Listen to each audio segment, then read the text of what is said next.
उसने डिसमिस कर दिया। वो रियासती सदर था और ये प्राइम मिनिस्टर था, सो उसने इसको डिसमिस कर दिया और इसकी जगह पर इसका ही एक और नुमाइंदा लाकर खड़ा कर दिया गया। बख्शी गुलाम मोहम्मद इसका कैबिनेट मिनिस्टर था। शेख अब्दुल्ला को हटाकर नेहरू ने और महाराजा के बेटे ने मिलकर इसे हटाकर बख्शी गुलाम मोहम्मद को प्राइम मिनिस्टर बना दिया और ये शेख अब्दुल्ला की कैबिनेट का एक मिनिस्टर रह चुका था। अब 1953 के बाद इसको हटाया और इसके ऊपर एक और केस लगा दिया गया, कॉन्स्पिरेसी, कश्मीर कॉन्स्पिरेसी केस। जैसे कहते हैं कि गद्दार था कश्मीर का, शेर से गद्दार भी बन गया और 11 साल के लिए 11 ईयर्स के लिए ये जेल में चला गया था। अगर आप हिंदुस्तान के दौरान शेख अब्दुल्ला की जेल को कंपेयर करेंगे महाराजा के दौरान जेल में जाने से, तो वो कुछ भी नहीं बनती। महाराजा के अंदर ये 10 से 11 साल तक जेल में रहा है, हिंदुस्तान के अंदर ये 16 साल तक जेल के अंदर रहा है और इसकी भींगे अजीब ही मोहब्बत है कांग्रेस के साथ। कितनी लाते भी मारी फिर भी कांग्रेस कांग्रेस कांग्रेस। और इस बार इसको जेल भेजने वाला कोई और नहीं, ये इसी का जवाहरलाल नेहरू था जो इसका ब्लड ब्रदर हुआ करता था। जवाहरलाल नेहरू ने भी सोचा कि बस अब शेख अब्दुल्ला का काम खत्म हुआ, ये कठपुतली थी, अब इसको हटाने का वक्त आ गया। 11 साल के लिए इसको जेल भेज दिया गया और बख्शी गुलाम मोहम्मद के साथ मिलकर कश्मीर को चलाने की कोशिश करते रहे कांग्रेस वाले। कश्मीर जैसे तैसे चलता रहा, लेकिन फिर वही डिसएग्रीमेंट, वही बगावतें, वही नफरत के हमें आजादी चाहिए और हमें प्लेबिशेट चाहिए। और जहाँ पर जवाहरलाल नेहरू ने प्लेबिशेट वालों को भी बैन कर दिया। पहले उन्हें कहा कि हम आपको प्लेबिशेट देंगे, फिर 1955 में इससे कश्मीर का मामला नहीं संभल रहा था, ये यूएन में लेकर चला गया। फिर प्लेबिशेट वालों को एग्री करता रहा कि हम आपको प्लेबिशेट करवा के देंगे, ये वो वगैरह टालता रहा और दिन निकालता रहा। कब तक दिन निकालता, आखिर में फिर से रिवोल्ट हो गया और पाकिस्तान तो पहले से ही लगा हुआ था कि कश्मीर की हालत ठीक नहीं है। जवाहरलाल नेहरू को भी at the end of the day एहसास हो ही गया, क्योंकि एक और अपराइजिंग हो गई थी कश्मीर के अंदर कि भाई अब कश्मीर को चलाना है तो शेख अब्दुल्ला को बाहर निकालना पड़ेगा। शेख अब्दुल्ला को बाहर निकाला और उसको डायरेक्ट भेज दिया पाकिस्तान के साथ बैठो, बात करो और हम मिल बैठकर कश्मीर का कुछ ना कुछ सोल्यूशन निकालते हैं। शेख अब्दुल्ला पाकिस्तान आए और जनरल अयूब खान के साथ मुलाकात की। शेख अब्दुल्ला जैसे ही आजाद हुए तो उन्होंने नेहरू के साथ मुलाकात की और एक दूसरे के खिलाफ गिले शिकवे किए, फिर उससे वो वही ब्लड ब्रदर्स बन गए। उसके बाद नेहरू ने शेख अब्दुल्ला को भेजा कि जाओ तुम बात करो जनरल अयूब के साथ कि कश्मीर को लेकर कैसे सोच रहे हैं वो, और कश्मीर के ऊपर मिल बैठकर अब मिलकर ही चलाते हैं। क्योंकि नेहरू को पता चल चुका था कि नेहरू को अपनी जिंदगी के आखिरी टाइम में पता चल चुका था कि कश्मीर हमारे साथ नहीं चल सकता और कश्मीर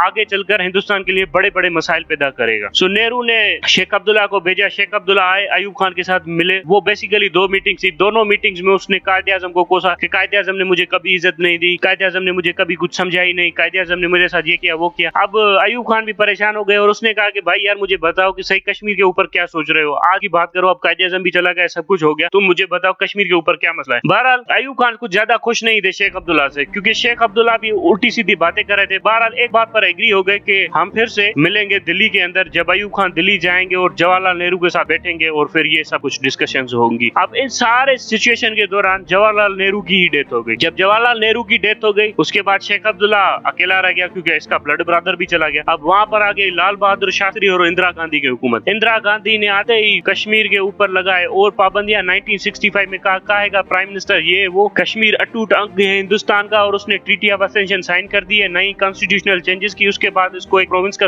हिस्सा दे दिया और उसके बाद इसके यहाँ पर चीफ मिनिस्टर नाफिज कर दिया। और वो जो प्लेबिशन फ्रंट वाले थे, एक और पार्टी थी प्लेबिशन फ्रंट के नाम से, उसको बैन कर दिया, इसको भी जेल में डाल दिया। ये सारा कुछ किस्सा विस्सा ही निपटा दिया। इसको 3 साल के लिए पहले हाउस अरेस्ट किया, फिर इसको 2 साल के लिए एग्जाइल में डाल दिया शेख अब्दुल्ला को। ये जो शेख अब्दुल्ला कांग्रेस कर रहा था ना, अब इसको पता चल गया कि ये सब कुछ क्यों। और 1965 में जो लाल बहादुर शास्त्री के खिलाफ जंग भी हुई थी ना, वो इसी वजह से हुई थी कि हिंदुस्तान ने अपने आप को पीछे कर लिया था उन एग्रीमेंट्स ने जो जवाहरलाल नेहरू ने पाकिस्तान के साथ किए थे कि हम आपके साथ मिल बैठकर कश्मीर के मामले को हल करेंगे। लाल बहादुर शास्त्री और इंदिरा गांधी ने ये सब कुछ बे कर दिया था, जिसके बाद ऑपरेशन जिब्राल्टर और ये 65 की जंग शुरू हो गई थी हिंदुस्तान के साथ। अब फिर इंदिरा गांधी को एहसास हुआ कि कश्मीर तो इससे चल नहीं सकता। फिर कश्मीर अपराइजिंग ये वो, अब 1971 का जमाना भी हो चुका था, पाकिस्तान के 2 हिस्से हो चुके थे। सो इंदिरा गांधी को फिर महसूस हुआ कि कुछ ज्यादा नहीं हासिल किया जा सकता यहाँ से। पर इस वक्त इंदिरा गांधी ज्यादा ताकतवर थी क्योंकि उसने पाकिस्तान के 2 हिस्से कर दिए थे। सो उसने फिर एक और अकॉर्ड किया जिसे हम कहते हैं इंदिरा शेख अकॉर्ड। ये 1974 में हुआ। उसके मुताबिक अब शेख अब्दुल्ला ने यहाँ पर सारी डिमांडें छोड़ दी। शेख अब्दुल्ला ने ये कह दिया कि भाई हम आजाद रियासत भी नहीं रहते, हम चीफ मिनिस्टर रहते हैं, हम और प्लेबिशेट की भी डिमांड नहीं करते, कोई प्लेबिशेट वगैरह भी नहीं होगा, रेफरेंडम भी नहीं होगा, कोई आजाद रियासत भी नहीं बनेगी कश्मीर, बस आप हमें डेमोक्रेटिकली इलेक्टेड गवर्नमेंट चलाने की इजाजत दे दी है। मतलब कश्मीर के यहाँ एक चीफ मिनिस्टर होगा जो जमहूरी तौर पर चुना जाएगा और जिसके यहाँ एक असेंबली होगी जो वहाँ पर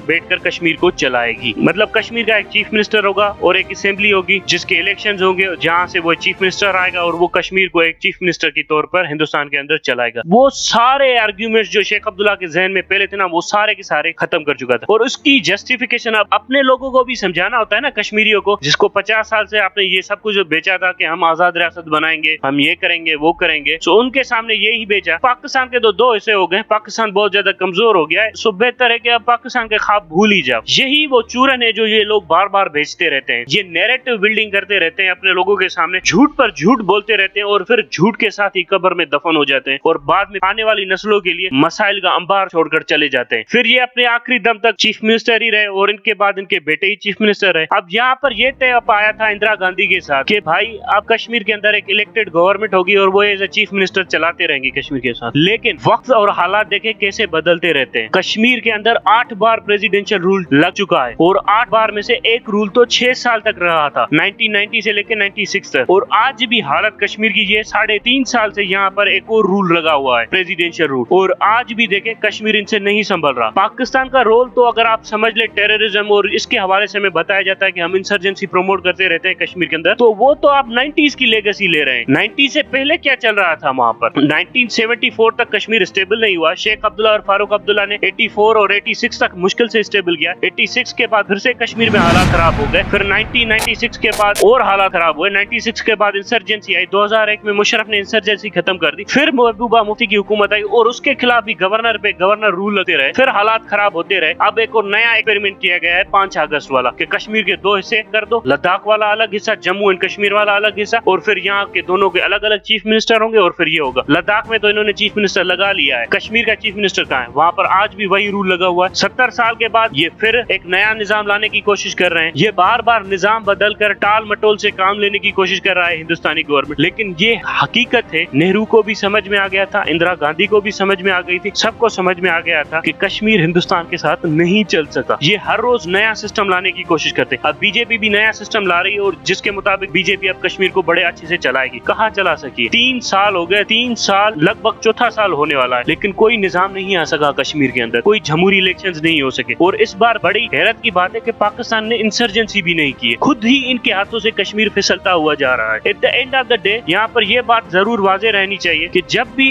लीडर्स अपने सेल्फ इंटरेस्ट को नेशनल इंटरेस्ट से ज्यादा रखते हैं ना, तो लोगों की बड़ी बुरी ठुकाई होती है, फिर वो पाकिस्तानी हो, हिंदुस्तानी हो या कश्मीरी लीडर्स हो। यहाँ पर भी नवाज शरीफ की बात करना ज्यादा जरूरी है। ये लोग अपने जाती कारोबार और जाती इंटरेस्ट को ज्यादा परसू करते हैं। जो भी लीडर जाती इंटरेस्ट को परसू करता है ना, फिर लोगों की बड़ी धज्जियां उड़ती हैं। और शेख अब्दुल्ला बड़ी एग्जाम्पल है इसके लिए। उन तमाम लीडर्स और लोगों को सबक हासिल करना चाहिए शेख अब्दुल्ला से, क्योंकि इनका जो अंजाम हुआ है ना और इनकी जो जिंदगी की स्ट्रगल हुई है ना, ये बताती है कि किस तरह के धोखे भी हो सकते हैं लीडरों के साथ। और लीडर जो समझते हैं खुद को कि यही सब कुछ सोच सकते हैं और यही सब कुछ हासिल कर सकते हैं, ये ऐसा नहीं होता। जो कांग्रेस ने धोखे दिए शेख अब्दुल्ला को, ये बड़ा सबक है। और यहाँ पर आपको क्रेडिट देना पड़ेगा कायदे मोहम्मद अली जिन्ना को, जिसने शेख अब्दुल्ला को पहले दिन से बता दिया था और कश्मीरियों को भी वार्न कर दिया था, इसके पीछे मत लगो, ये तुम्हें मरवाएगा। और ये सबक है कश्मीरियों के लिए, हमारे लिए, कि ऐसे ऐसे लोगों से दूर ही रहना चाहिए। Thank you very much.